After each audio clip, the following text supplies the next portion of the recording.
Welcome to Fractions, Decimal, Percent, and Word Problems, the review for checkpoint number 2. The correct answer for number 1 is 95 hundredths, 4/5, and 1.0. You can eliminate the percents that are not greater than 80. A grade of a B or higher is going to be greater than 80%. Eliminate the answers that are not higher than 80%. Remember, if you have to convert a fraction to a decimal, the top goes on the inside, the bottom on the outside, also known as top in, bottom out. Number 2, the correct answer is 7 30 As you were solving this, Steve used 4 2/5 yards more than Kim, who used 1 45 hundredths. In order to find how much Steve used, you need to find out the total, or you need to add his 4.25 plus 1 45 hundredths.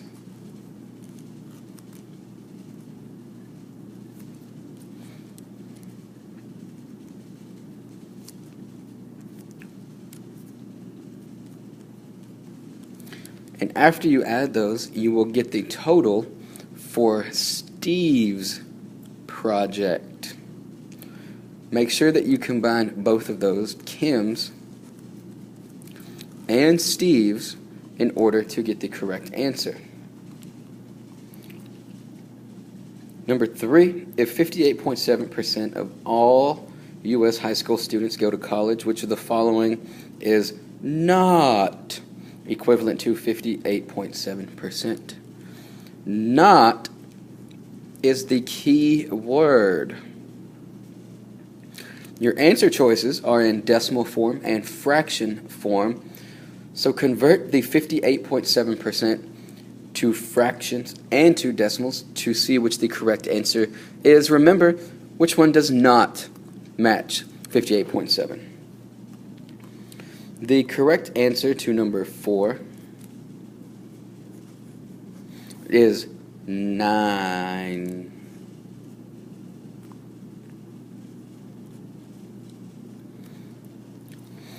Jason had $30 to go to the carnival with. He used 50% of the money. And finding 50% of an amount can be done by dividing by 2. Then he spent 2/5 of. The of is going to tell us that we multiply. Step 1, find half of the $30. Step 2, you're going to have to take that quotient and you're going to have to multiply it times 2/5. Don't forget to put it over 1 so that it can remain in fraction form. Then multiply numerator times numerator, denominator times denominator.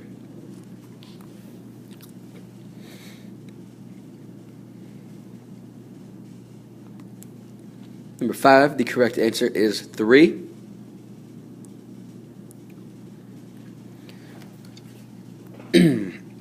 Miss Allen has 26 yards of fabric to make 2 quilts for her grandkids.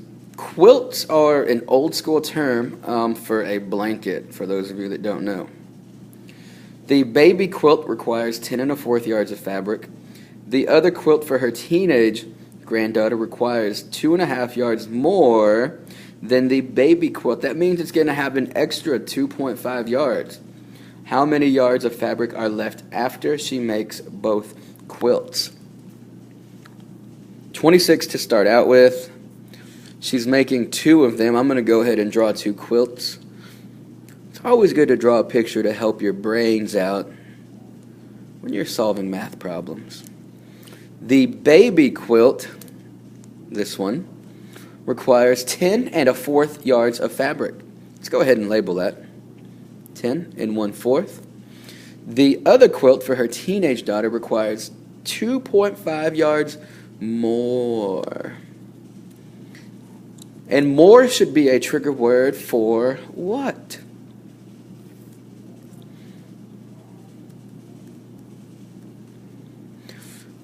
Make sure that you add both of those. They're going to have to be in the same form, whether you convert 2.5 to a mixed number, or if you change 10 1/4 to a decimal. After you find out what the baby quilt is, you're going to have to find the sum of both of those.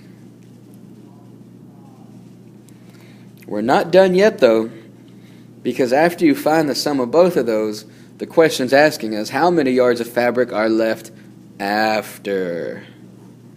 Left after. So we're going to be finding the difference between the starting amount, 26, and what the total of the baby quilt and the larger teenage quilt are. Please turn your pages over at this moment.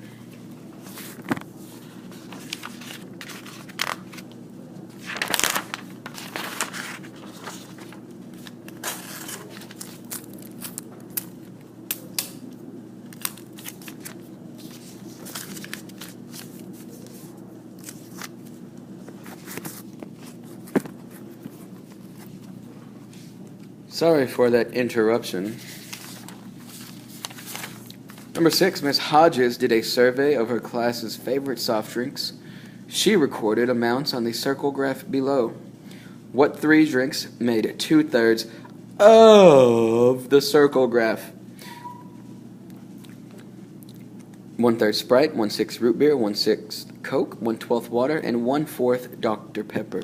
The question says 3 drinks, so we're going to have 3 of the ones that are in that circle graph that are going to have to equal 2/3. If you look at that, if we divide that up in 2/3,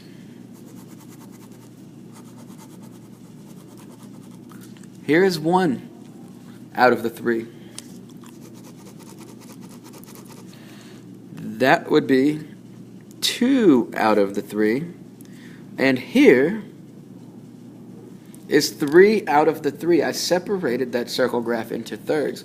Now we just have to double check our work and see if it matches up. So we're going to take Sprite, root beer, and Coke. That's just any 3 that I chose. And add those up. Remember, you must have a common denominator. And there are 2 different answers for this particular question.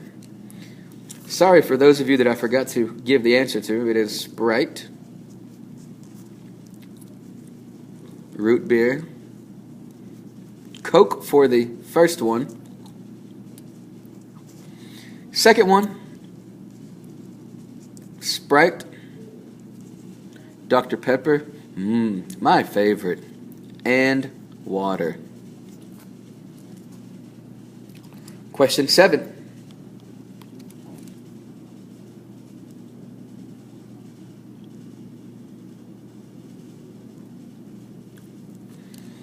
Three out of 20 is the correct answer. Sarah received an 85% on her history exam. If there were 20 problems on the test, how many problems did she get wrong? If she received an 85% correct, that would mean that she missed 15%. And that's what the question is asking for. It says, how many did she get wrong? 15 over 100, this is 15% wrong. 100% is just the total. Now, can you simplify 15 over 100? Yes, you can. Go ahead and do so, and you will get to your answer. Number 8, correct answer, is B. The names of 5 students and their scores on their last English test are shown in the table below. English test scores. Which students each earned a score above 85%? Let's take a look at Gretchen. Gretchen got 21 out of 25. Correct. All right, pretty good. but we want to evaluate it, or we want to have a denominator that is 100. That will tell us the exact percent that she got correct, because percent is always out of how many? 100. Great job. In order to get from 25 to 100, we multiply it by 4. Then we would also multiply our numerator times 4. Gretchen received a score of 84. Poor Gretchen, she didn't get over an 85. Do the same for Hector, Isabella, Jocelyn, and Katie.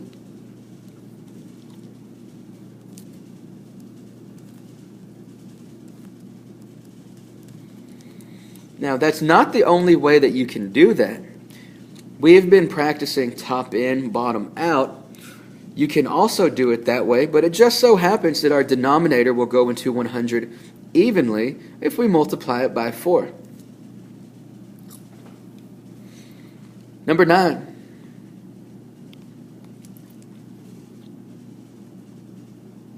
The correct answer is B, 14.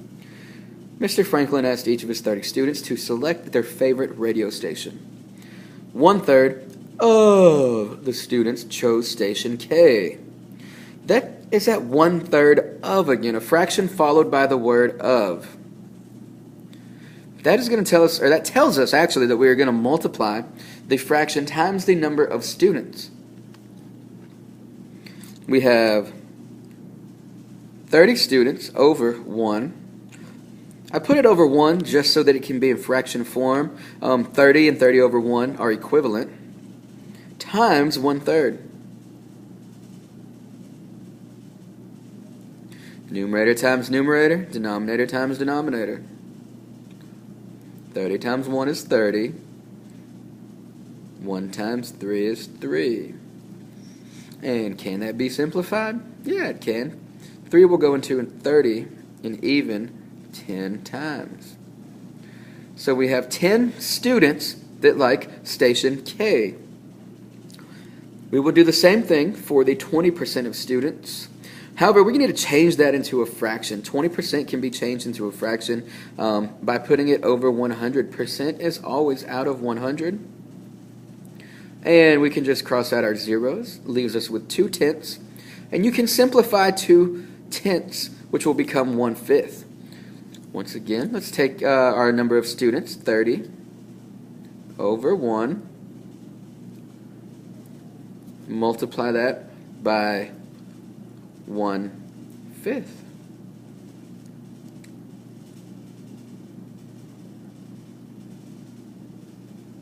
We have 30 over 5. Whoops, I'm sorry, my bad, I messed that up.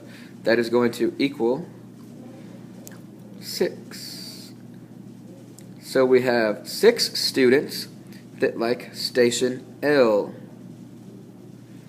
For a total of 16 students, the remaining students would be 14 out of 30, giving you the correct answer of B. For number 10, the correct answer is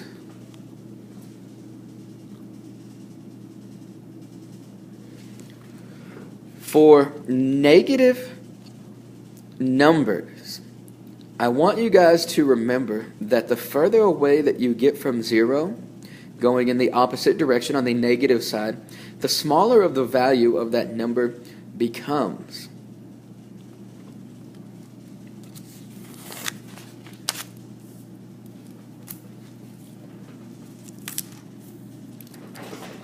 All right.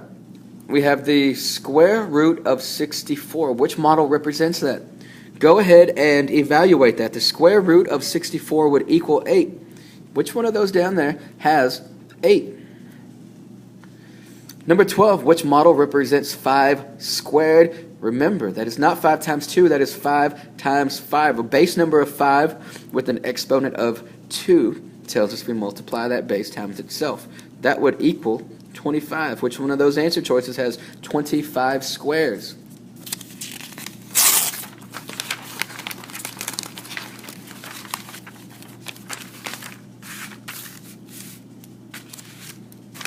And lastly, which expression is not shown by the model Evaluate all of your answer choices. A, 6 times 6, that's equal 36. Make sure that you are paying attention to the words not in this case. Number 14, which expression is shown by the model? Evaluate your answer choices. If you look at B, if you add 7 plus 7, that's 14. There are not 14 squares in there. That cannot be a correct answer.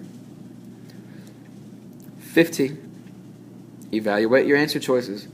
4 times 2, or 4 squared for answer choice A does not equal 6. That one cannot work. For B, the same thing as well. 4 squared does not equal 8.